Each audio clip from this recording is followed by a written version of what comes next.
everyone, and thank you for checking out Don't Say the F Word. We are a pro wrestling and combat sports podcast. We do not use the F word when we talk about professional wrestling. Don't let your friends use it either. If you're here live with us on Instagram this morning, we are raising money for the Friends of the Cuyahoga County Animal Shelter. Raising money to help some dogs. Always a great thing, right? Oh, look at that. Joe's already here. What? Look at this. Actually can get in though. You wanna hear a good song? I always want to hear a good song. All right.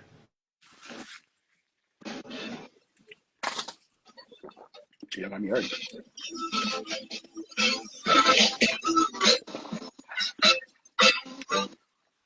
What is this?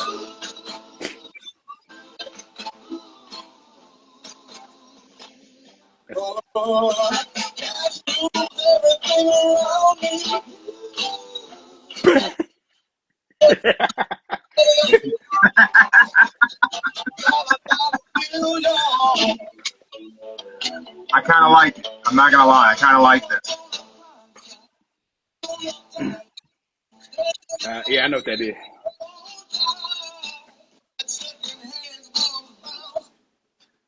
I thought you were angry at AI right now. Hey, the 50s, the 50 and 61s, they be funny. So here's my thing. I've always kind of, in my head, I like taking old 90s rap and, like, in my head, I'll sing it like a barbershop quartet. Mm-hmm. And I don't know what that is. I don't know if that's just something wrong with me, but I do that often. I think it annoys the hell out of your sister. I'm just going to put that out there. But I like that other people are doing it with AI, and, like, some of the shit's really good. Oh, I can tell you one that's really good right now. I don't know if you heard the 50 Cent Mini Men. Yes. Or like, so that's why I just shared this one, because 50 did an interview because he shared those remakes of Many Men and in the club, and he said he really liked them. And I forget who it was who was interviewing. He said like we never really know on social media if 50 Cent is like being serious or if he's trolling people. But he said no, like he likes them because it then makes his music accessible to people who it may not have been accessible to before. So people who maybe wouldn't have listened to Many Men by 50 Cent may actually listen to a 50s version of 50 because it's maybe it's to the music that they like or the music they grew up with, where he may not be able to perform a Motown version of Many Men, but your dad might listen to a Motown version of Many Men. He probably would. Right? He probably would. So like there's a new version of what was it? Notorious B.I.G. and Bone Thugs with Notorious Thugs. They got a 60 version of that, and that was pretty good. I ain't gonna lie, that's pretty good. It's interesting that you would bring up Bone Thugs and Harmony this morning, because as I was building my Gundam and texting you about my Gundam's, points of articulation, including his thumbs, I was thinking about Bone Thugs and Harmony. I know you're wondering, like, why would that be? I listen to them every morning, so I can't say nothing. So I was thinking about the current outrage, or I'll throw it in quotes, outrage, about 6'7". I see so many things of dudes in their 40s losing their shit about kids losing their shit over the whole 6'7" thing. It doesn't make any sense. It doesn't mean anything. This generation's this, that, and the other. I'm going to make this statement, and this may upset some people. If you're a white dude in your 40s, odds are you tried to rap the Bone Thugs and Harmony. And you did a terrible job. You didn't understand the lyrics you were trying to say. You didn't keep up with Busy Bone at all. Your speed was not there. And your shit didn't make any sense to your parents either. You probably don't have a dog in the fight. If your kids could have heard your dumb ass in middle school trying to rap the Bone Thugs talking about first of the month whenever, in the 90s, both your parents had like good jobs and shit. You know nothing about the first of the month. I don't think it works. And we both know we went to school with those white dudes who were doing that shit. Mm-hmm. Hey, I could say that when the first of the month hit, my dad, he asked me, "Do you know what they're talking about?" I'm like, it's the first of the month. Hey, first of the month. That's what it's talking about. You're like, no. That's when everything is due. I'm like, what you mean? You're like, this house is due. You'll find out later down the road, but just know when the first of the month hit, this house, wherever you stay at, is due. It was also about the welfare checks. That's when we got our welfare checks. And the welfare checks too. All us hood kids, we got our welfare checks the first of the month. You always you didn't ask for anything around like the 20th because you knew your mom was gonna tell you gotta wait till the first. I ain't got no money till the first. I don't even know if my parents was on welfare, to tell you the truth. They ain't that like it. If they was, they did it privately. Your dad was always working. I know. Yeah. That's why I said I don't know if they was or not. If they was, they did it secretly, but I can't complain. They had what? Dad was a garbage man, and mom worked in the factory. So I can't say nothing. But they was home. 5 o'clock, they'll be back. You see them 5 o'clock. Now, I was a welfare kid. I knew about the first of the month. I could not rap it. I could not keep up with Busy Bone. I could mumble the hell out of it and pretend like I knew what I was saying, but I couldn't keep up with Busy Bone. Wasn't gonna happen. I don't know what you're saying. But if I go back and listen to it, I can tell you what he said. The only part I can remember he said on the song is, it's the first of the month. Something. That's not a Crazy Bone part. Never mind. It'll come to me later. Shit. I'm like, He'll come to him later. He'll remember. He'll remember. My sister, that's it. My sister waking up, wait for the welfare check to hit.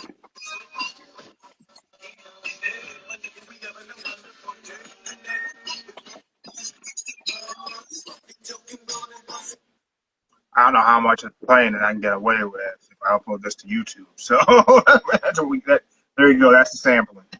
You can say, I don't own copyright to it.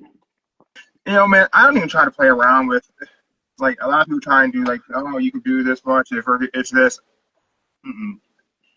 Too many things have popped for me over the years doing this podcast as YouTube copyright issues. Like, you can do commentary. So, like, you could show someone else's video and talk about it.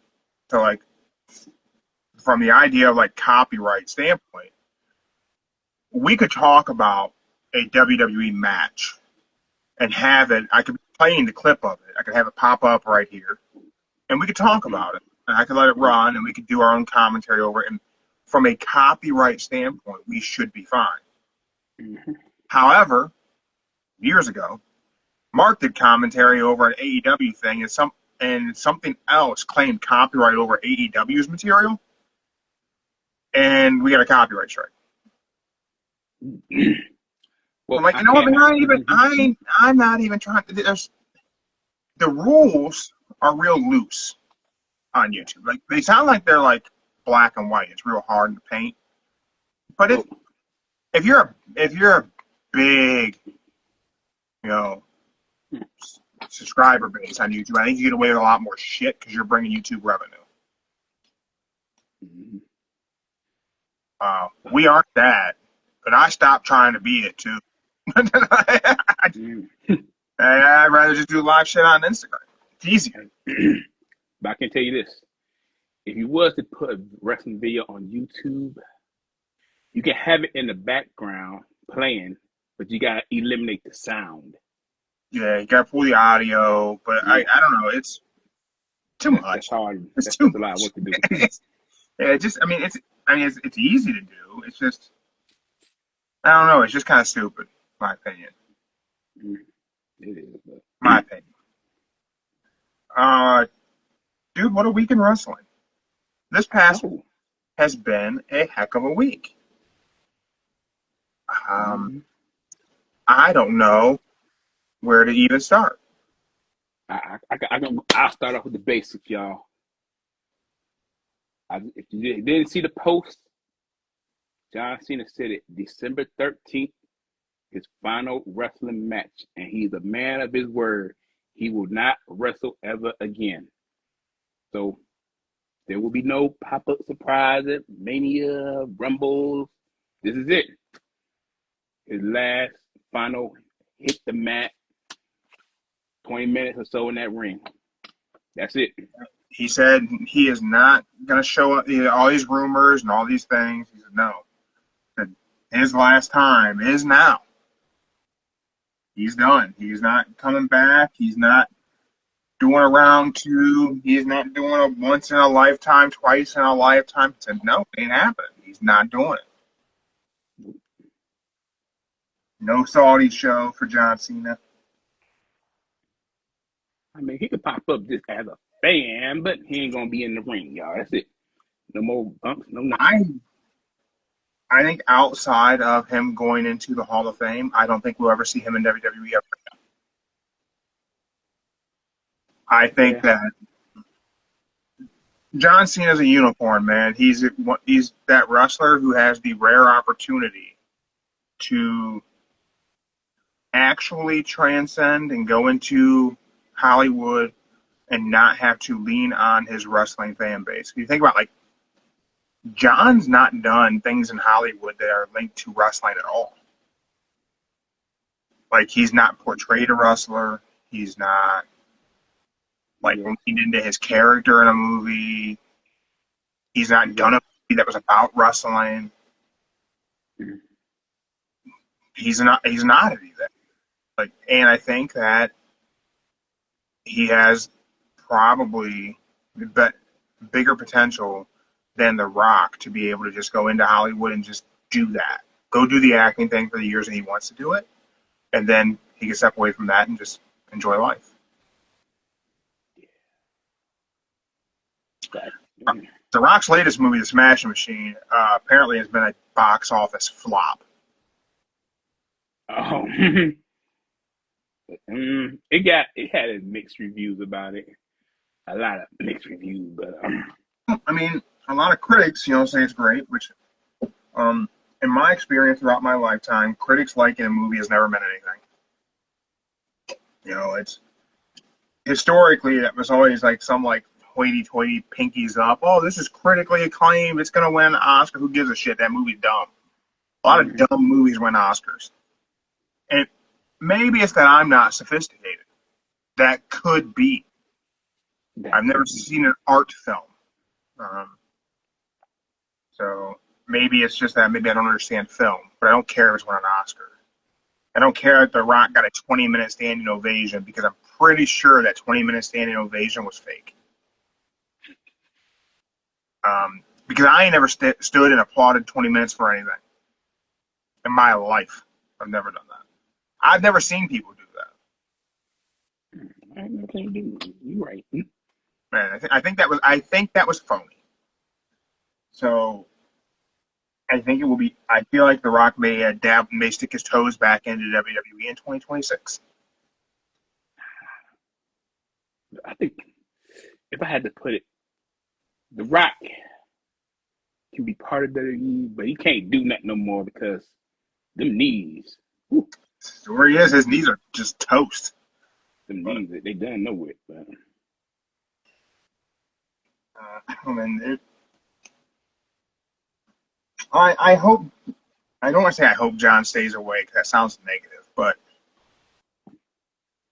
I think if anyone can do it, it's John Cena. I say this.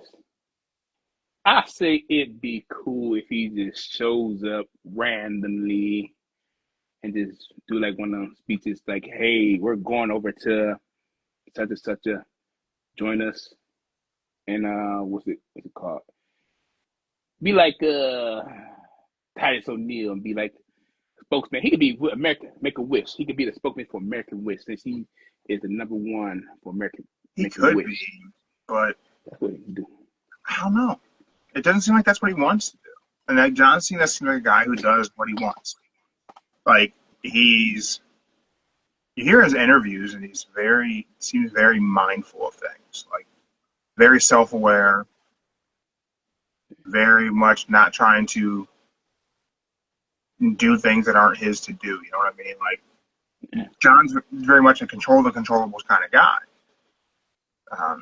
And like you said, he wants to step away and let the future get the spotlight because he feels though he stays around, no one will be looking at Carmelo or anybody else upcoming or breaker. There's not going to be a next John Cena, but if John Cena is still around, there's no opportunity for somebody else to do it. There will never be another John Cena. Nope. That's all. Somebody else, there'll never be another one of his AJ Styles. He just made his last appearance in Japan. He said that's it. He's not. So, I mean, we are on the precipice of a lot of.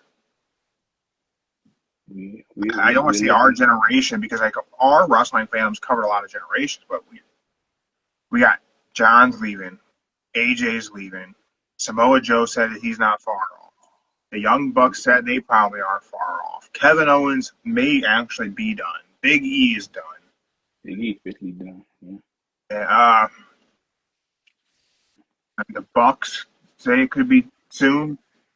Oh, and last, they said Not 28 could be Randy's year. Yeah, so Randy may not be far off. Like I don't know, man. It'll be interesting, right? Like Kenny Omega can't be far off. Kenny ain't got much time.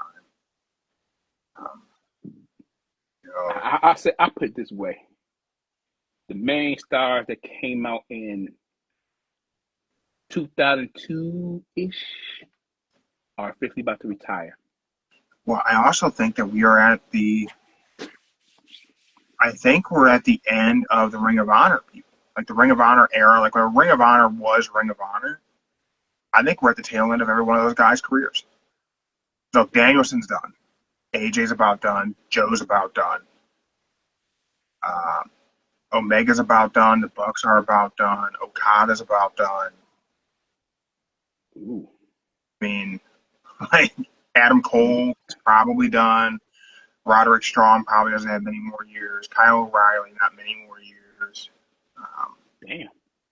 Only one left, Frankie Kazarian. Shit. Yeah, Frankie probably ain't got many left. Christopher Daniels is done. Frankie probably ain't got many more years left, man. Scorpio Sky's probably got a couple, maybe. It's kind of crazy, right? It's really kind of crazy. Yeah. You see why everybody's trying to get the younger talent instead of trying to hire the old ones. Yeah, I mean, you got to build up that next generation, right? And I just don't know that. I don't know that I think WWE is doing that, to be honest. I don't know. I think they're building up the next generation. There's such a reliance on nostalgia and the proven acts, right? I will say, I don't know. We could probably bounce in and talk a little about SmackDown. We covered Raw earlier in the week. We can probably talk a little about that. But SmackDown this past Friday, I thought was another okay SmackDown. Some people are saying crazy things. Some people are saying that Dragunov versus Sami Zayn is a match of the year contender. No, it's not. It is not. Was it a good match for SmackDown? It certainly was. Certainly was. Match of the year? No. No, it wasn't match of the year. I don't know if you saw the dirt sheet, but the dirt sheet gave it 5 stars. Yeah, okay. I mean, it was good. I kind of feel a little burnt out on star ratings for matches or like anything. If a match is good in the moment, it's good in the moment. I think that's just what's important. Like, was the match good in the moment? You can go back and look at it, pick it apart, and analyze. But I don't know, man. I don't like star ratings anymore. If you give out a 5-star, used to like really mean something, and it only meant something from Meltzer. Like, nobody else's rating of a match meant anything. I asked Kate, cage match, give match rankings. Like, who cares? Like, all anyone cared about was the 5-star from Meltzer. And now he's given out so many, they don't mean anything. I mean, he's given out a 7-star. And so a 5-star from Dave doesn't mean anything, right? To me, I more want to look at things like whenever I've watched it live with no context for how the match went. Like, I didn't see anything. Did I enjoy it? It's simple yes or no. If the answer is yes, cool, then that match is good. I can pick apart and I can go and pick little things out and go, okay, I didn't like this, or this could have been better. Like, but when I watched it live, like I was intended to see it, did I enjoy it? I absolutely enjoyed Sami Zayn versus Dragunov. Dragunov won. Sami lost the U.S. title. He did. Now let me ask you this. Now let's pick it apart. We both agree good match. Mm-hmm. Was that the right decision?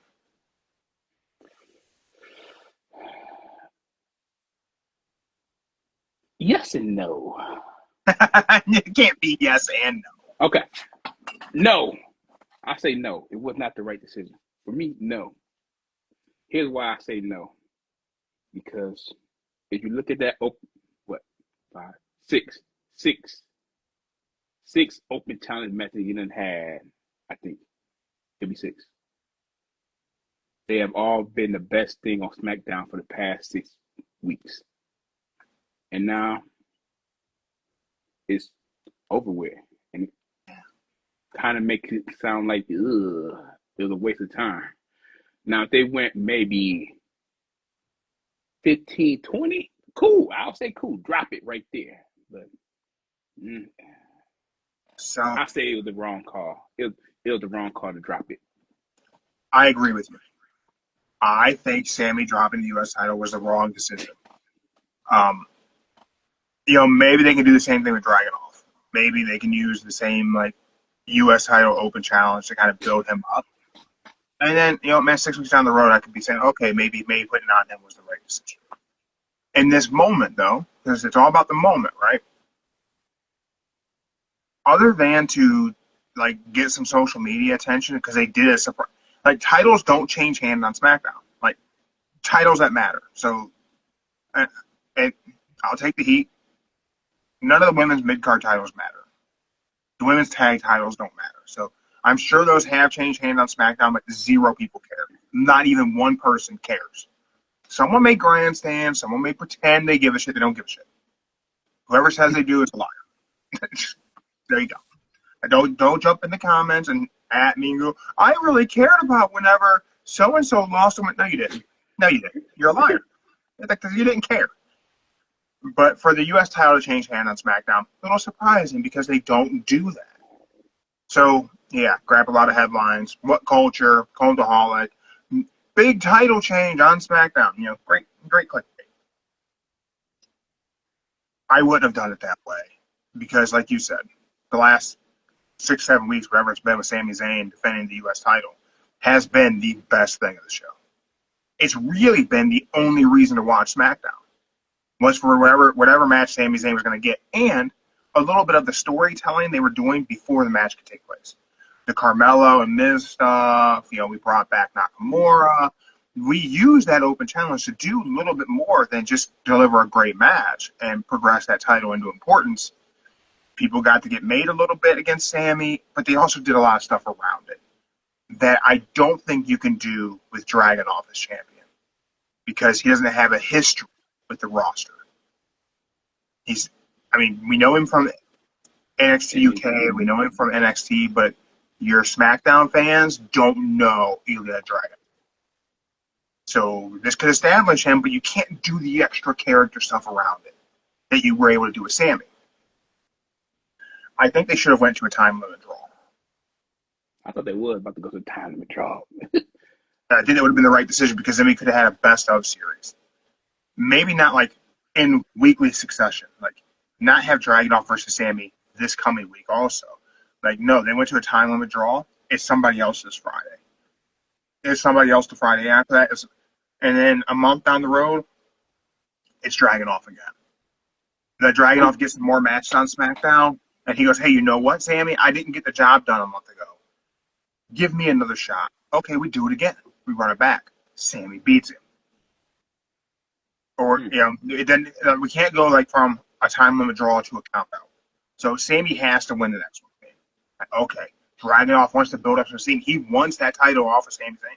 Now you have the chase. Now you have something happening that's important. And you have character development for Dragunov and an opportunity to do something else with Sami Zayn. Like, could Sammy start to be a little heelish because he wants to keep that title? I think it was a missed opportunity to do a little bit more and drag this out a little bit longer to get something and make Dragunov matter. You put the title on him, well, the title doesn't make a champion. He just has the belt. Oh, also in the match, I don't know if you noticed it, but the second before he pinned him to win the belt, it looked like they paused a little bit because like somebody was supposed to interfere in the match, but then it stopped. Huh? I didn't catch that. Oh, you didn't catch that? Okay. So yeah, the turnbuckle, when they did the turnbuckle and they landed on each other and they paused for like good 10 seconds or what, it looked like someone, from my opinion, someone supposed to jump in the ring and interfere in the match. I was told that it was Sammy's decision to drop the belt to Dragunov. I did see that too. Yeah. I don't know if I believe that, because I believe ChatGPT made that call. I don't. We got all the reports of the AI thing, and then that being the new head of creative. I don't know if that story's factual. I'm gonna make sure I clear that up. I've added to the comment of one of the videos I put. I don't know if that's actually true. I'm only going off the reports that I've seen. I will say I think the story tracks, though. A couple weeks ago, we got the stories that they were looking for new creative for SmackDown, right? Mm-hmm. Like 4 weeks ago. And I said, I hope they do it because SmackDown's awful. And SmackDown was awful. Then 2 weeks ago, SmackDown was a decent show. Just before Crown Jewel, I said, wow, man, SmackDown was actually good. Like, it didn't follow like the beats. Like, it was a new song. Like, everything was a little different. Like, man, like SmackDown just hit different. You're like, yeah, it did. Man, Crown Jewel was actually pretty good. Crown Jewel was a beast. Like, Crown Jewel was good. And then we got to Raw. Raw felt a little different too. Granted, we had Seth's injury shaking things up a bit, but like Raw was a little different. And then we got this week's SmackDown, and I will be totally honest with you, Joe. I expected this week's SmackDown to be right back to the old SmackDown, and it was going to be a snoozer. And then we got an exciting show. You know, this is the greatest SmackDown, and no, it wasn't the greatest SmackDown in years. It was not that. Too many pages really trying hard to just gobble Triple H's nuts, and like they really want to get shared on the show. I think that's what they want to do. It was an okay SmackDown. It was good in comparison to the last 8 weeks of the show, but it was just okay. What you had though was some chaos and some unpredictability that hasn't existed. Is that because they put the entire history of WWE into an AI system? Is it come up with something fans will like because you know what the discourse is online, you know what fans hate and what they like. Can you create the show? Maybe they did. Maybe.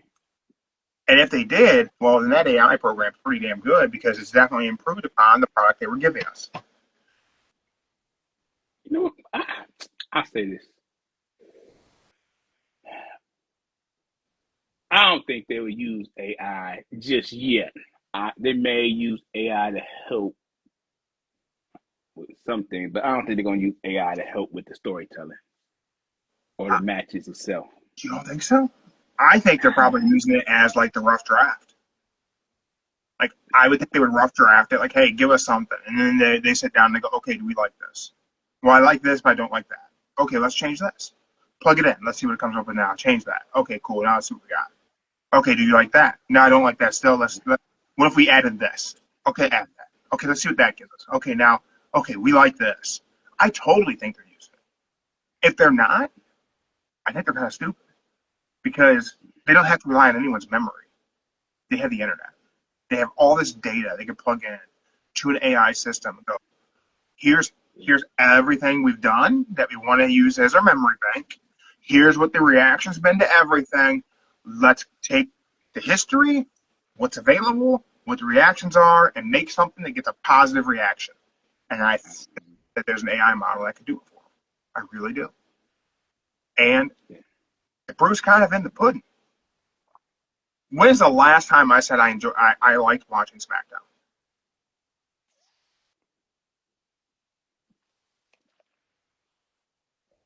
It's been a long time, right?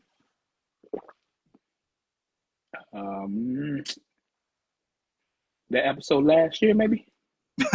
Right? It's been a long time. And we have two SmackDowns that I said one was good and one was like a little bit better than okay. Yeah. I don't remember the last time I said two SmackDowns were even okay. Like, there's things I like, sure, but the overall show, I'm usually like, man, it just wasn't even watchable. Like, I would rather take those two things I like and just watch them on YouTube instead of watching the entire program put together. But the entire program on Friday night was put together in a way to tell the story. That episode had a beginning, a middle, and an end. And it ended on a cliffhanger. When's the last time they ended SmackDown leaving you wanting more? I have no idea. But it ended in a way where you were like, well, now I got to tune in next Friday. Because what the hell is going on with Cody? What happened to Jacob Fatu? I have my opinion. I sent it to you. Or anybody else could get the same opinion. And now I'll say it here live on the show. I think Cody Rhodes attacked Jacob Fatu. And I don't think he did it for The Rock. But I think Cody Rhodes is the one who attacked Jacob Fatu. And I think this is where we get Homelander Cody. And Cody was decked out in all black, like a hero. No one knows what happened to Jacob Fatu. This gets Cody away from Jacob in a match and gets him back to Drew, who he knows he can do. Then he gets himself DQ'd. And that's where I get the heel, where you start seeing the heel persona come out to Cody because he grabbed the belt. Like he jumped over the turnbuckle and grabbed the belt and just hit him with it. Yeah. And I really thought they was going to go through that table, but the damn producer just had to run out there and stop everything. Yeah, man, I thought SmackDown was a pretty decent SmackDown. If I say SmackDown's okay, that means SmackDown, on most people's opinion, is probably great. Because I'm pretty critical of that show.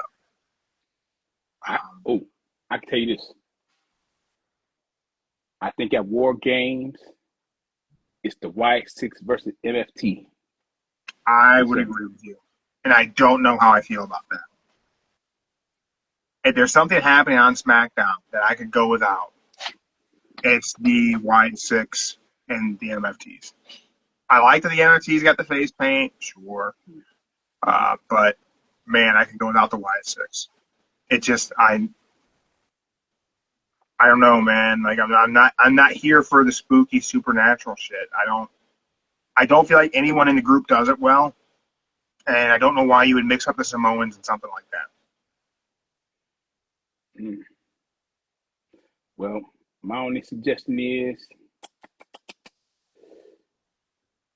because they want to relive the poor Bray Wyatt spirit, and that's the only way to do it. And since this week happened to be the return he made at Extreme Rules 3 years ago, that's why they're doing this all. I guess, man. I don't know. Like, I always feel like War Games should happen whenever there's a large scale feud people care about.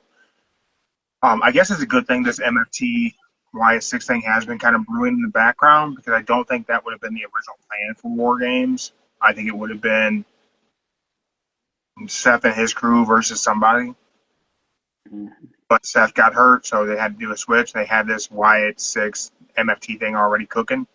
So, hey, just switch it up. But this is a mid-card feud at best, and I don't think people are invested and people care. And I don't think you can ever make people care. Like, people are never going to care about the YS6 or the MFTs. Like, you know what? Neither Jackson has an emotional connection with the crowd. I think they had this planned out already. You think? I think it was going to be the MFT and the YS6 for SmackDown, and Raw was going to have their own. Maybe. You might be right. Maybe they were going to do them two that way. Maybe. And just not do a women's, and you'd have Nikki Cross with the Y6 and throw somebody in with the MFTs. Mm-hmm. I can see that. Probably Nia Jax, probably, right? Probably, yeah. Guess we have to talk WrestleDream. WrestleDream. That's a must. I can say this right now. There's just two things I did not like about WrestleDream. Just two things. What were your two things? Okay. There was some stuff I didn't like also. Okay. I'm going to say this. So the main two events, the last two events, the damn tag team match was better than that. The tag team match should have been the last match, because Samoa Joe versus Hangman, it wasn't that great of a match. It was, I said it, y'all. It wasn't that great of a match. It kind of sucked. Hangman and them, they just flopping back and forth. It really wasn't. I wasn't feeling that match at all until you got to the end where you see Samoa Joe trying to be funny, like ha ha, hug, thank you. But if you know Samoa Joe's career, you know that Samoa Joe always stabs you in the back at the last second. Joe Owens is gonna be a heel. He's always gonna heel, and he should. So I will let you get to your next thing you didn't like in just a second, but I do kind of agree with you. Like, I didn't think the match was bad, but that could have been a title defense that happened on any given Dynamite. So I don't know if that was the original plan for WrestleDream or not, but Joe is a guy who you can always throw into the world title picture, and he's a believable threat, right? Like, Samoa Joe could always beat the world champion. Like, he could always pull that title. So I didn't think the match was bad. I just don't think that match evoked any emotion until after the match. Yeah. And then I don't know if are we gonna run it back? Like, are we doing Samoa Joe versus Hangman in a stipulation match next? Which, if so, I mean, okay, but Joe's not really a stipulation match kind of guy. I say this. Well, since they already know, if you watch, I don't want to be a spoiler. I'll say it for the one time come. I'll tell you my opinion. At this point in time, everyone's watched WrestleDream. If you haven't watched WrestleDream by Sunday afternoon, that's on you. Okay, cool. I'll say this. I say they're gonna drop the trios to the Hurts and the Kid. Then Samoa Joe going for the belt. Then you will say that little stipulation, that title versus career. Since Samoa Joe is on the fence about retiring. Oh, you gonna let Hangman retire Samoa Joe? Hey, you gotta look at it this way. I don't think it's time for him to do it yet, man. Let's give Joe one last world title run. Yeah, but I don't think he's gonna do it. But I think Samoa Joe will do whatever it takes to kill Hangman, and then we'll lose some points. But sorry, y'all, but that's the sad part about it. Yeah. And now the second part, I did not like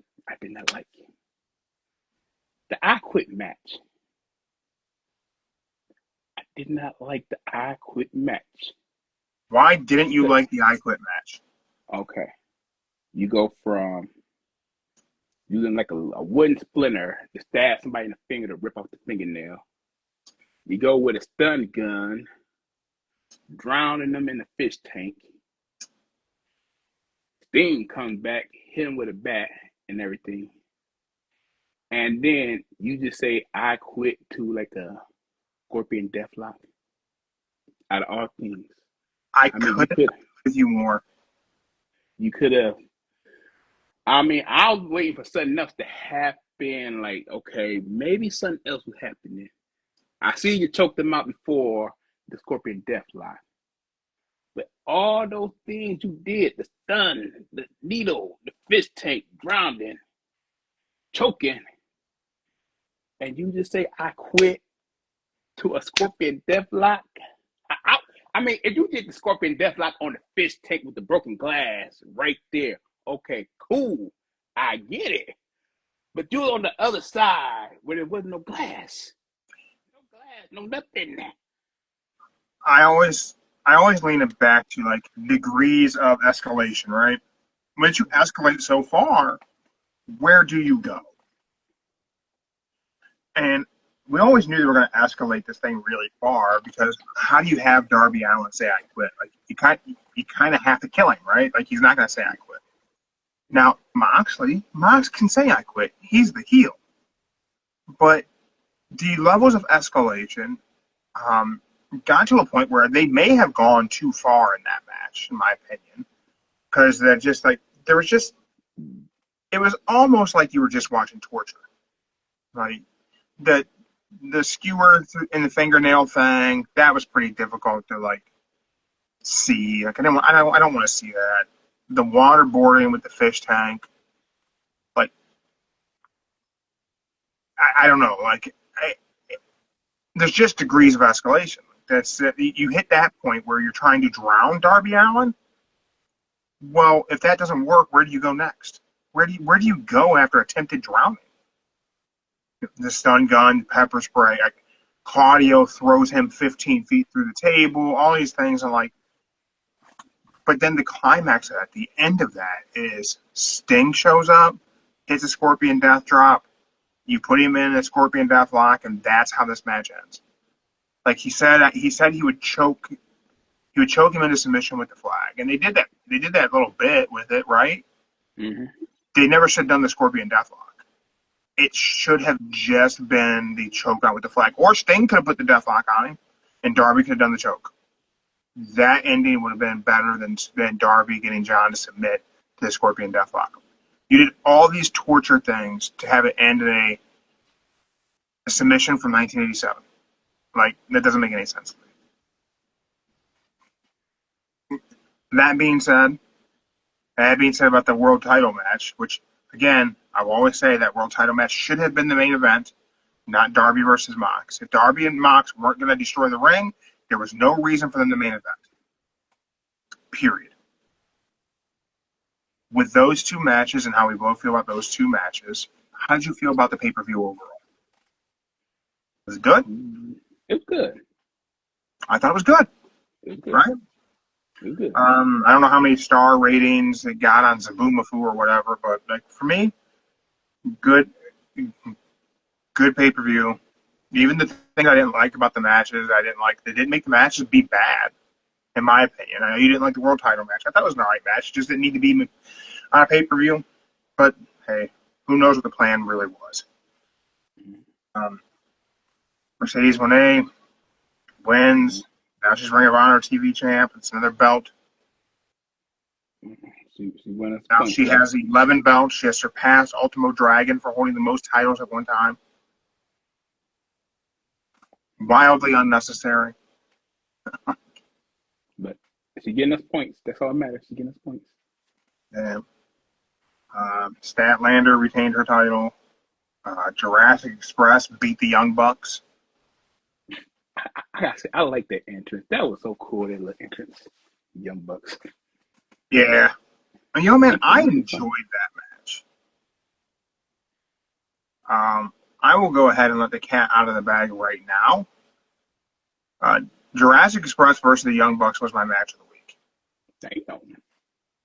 People that doesn't make any sense. That's not like a Jeremy style match to be match of the week. Like, first of all, a lot of competition for match of the week this week. A lot. If I would have had to pick on Friday, Sammy and Dragunov would have won match of the week, right? But we had WrestleDream, and WrestleDream had so many possibilities. You had the TNT title match. Kyle Fletcher, Mark Briscoe. Like, on paper, that probably was going to be my pick, right? I'm sure that's what you thought I was picking. That ain't what I thought I was picking. No. I thought that match was great. I really enjoyed Kyle Fletcher and Mark Briscoe. Mark Briscoe does a great job at like getting heels over. Like he did it with MJF. He's doing it with Kyle Fletcher. Like he's a guy who like people really like Mark Briscoe. I said it before. Mark Briscoe is what people think Jey Uso is, and Mark Briscoe just really is that. Brodito, the tag title match. I thought that was really good, man. I thought that was like really, really good. And that's why I had you pick. I said he's gonna pick this one. It was close. The reason why Jurassic Express and the Young Bucks beat out Brodito versus Okada and Tashida is that the Young Bucks and versus Jurassic Express had a lot of layers to it. Like, take everything that was that match. You have the history of the Bucks and Jack Perry. You had that Jack Perry was the scapegoat in the entire thing, right? It was with Punk. Then you have that Luchasaurus nearly died and came back to wrestling from pneumonia. He almost died. Then you throw in the element of what happened after with Kenny coming out and helping Jurassic Express. And the Bucks didn't go back and help him, but the Bucks didn't get involved in the post-match beatdown. They walked away. I'm curious as to why. So of all the things that on paper should have been Jeremy's match of the week, that was the only match of the week. Outside of Cody and Drew, I don't really count it because it ended in a DQ and it was kind of not really a real match. It was the only match of the week where it ended in a way that I went, well, hold on, what are they going to do next? Because now I don't know what they're going to do next. Because now I don't understand where the Bucks' heads are at. Are they aligned with the Danakas family or are they not? Because it didn't help them beat down Jurassic Express. It didn't help anybody. They didn't help Kenny. They didn't help Jack Perry and Luchasaurus. They just walked away. Why'd they do that? I don't know. So that's the only one where I'm like, after the whole show was done, I'm like, man, I just don't really understand what the Young Bucks were thinking. The match was super good, but the cliffhanger at the end of that match left me with like, well, I want to know more now. And nothing else did that. So that's why Luchasaurus, Jack Perry, Young Bucks, you guys got the Jeremy match of the week. Your trophies in the match. Bravo. Now, I think match of the week was a difficult thing to pick, but I don't know how in the hell you're going to name wrestler of the week. That's the thing. Lordy. Okay. I'm just gonna say this. This whole week was pretty damn good, y'all. There were a lot of people, y'all. So in my best way, I had to break it down in a nice way. So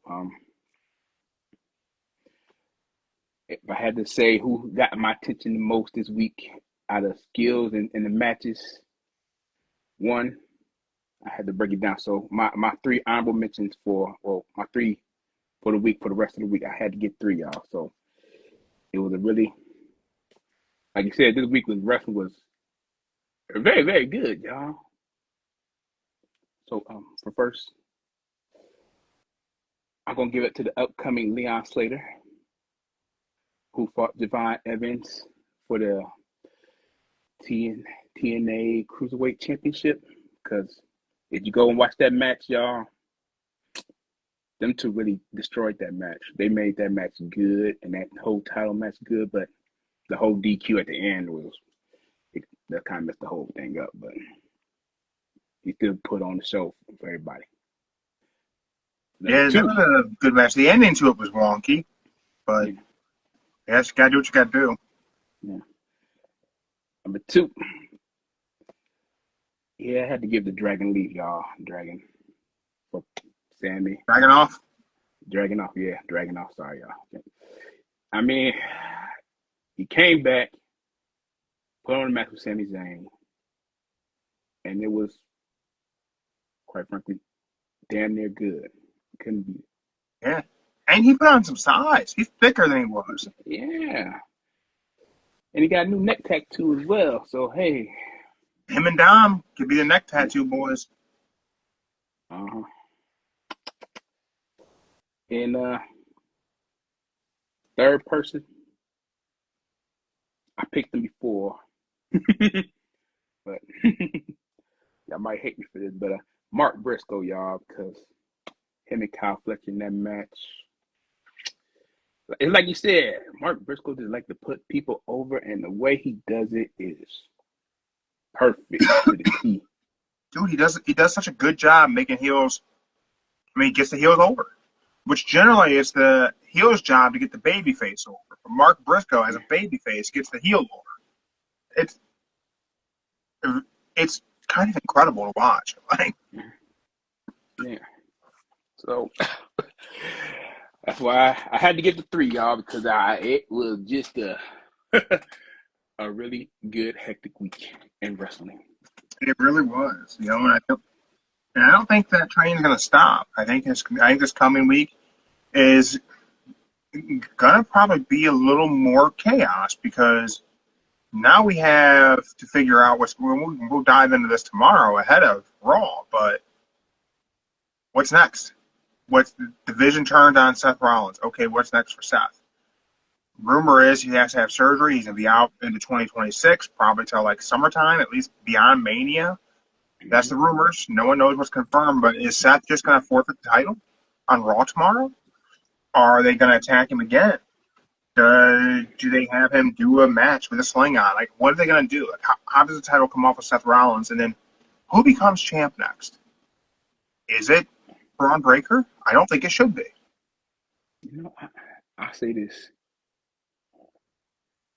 I think they really should have a tournament, and the winner face CM Punk at Survivor Series. There you go. They can do that. They can certainly do that. Remember, we'll talk about that possibility tomorrow on the show because I have an idea. If there is going to be a tournament, I have an idea of who the winner should be. Ooh, okay. All right. Well, thank you everyone for checking us out early on a Sunday morning. I know it's technically afternoon, so it's a good time to get lunch. Yeah. Crazy weekend wrestling. I gave the Young Bucks and Jurassic Express my match of the week. Joe gave everyone under the sun wrestler of the week. 3 wrestlers of the week for Joe. Mark Briscoe, Dragunov, and who was the third? Leon. So, all you guys, your awards are in the mail. Be sure to check your P.O. box. Go buy a Pure Plank. Link in the bio. Promo code Don't Say the F Word. Get yourself a Pure Plank. Get abs like Joe. Be all super jacked and tan. There you go. Yeah. We'll be back tomorrow. We'll preview Raw. We'll play for When the Bell Tolls. We'll see if I ever get Joe a shirt. They're back at 8. Is it back at 8? It's back at 8. All right. So we'll be playing for When the Bell Tolls tomorrow. Everyone, enjoy your Sunday. Keep moving forward. Keep your shoulders off the mat. We're out.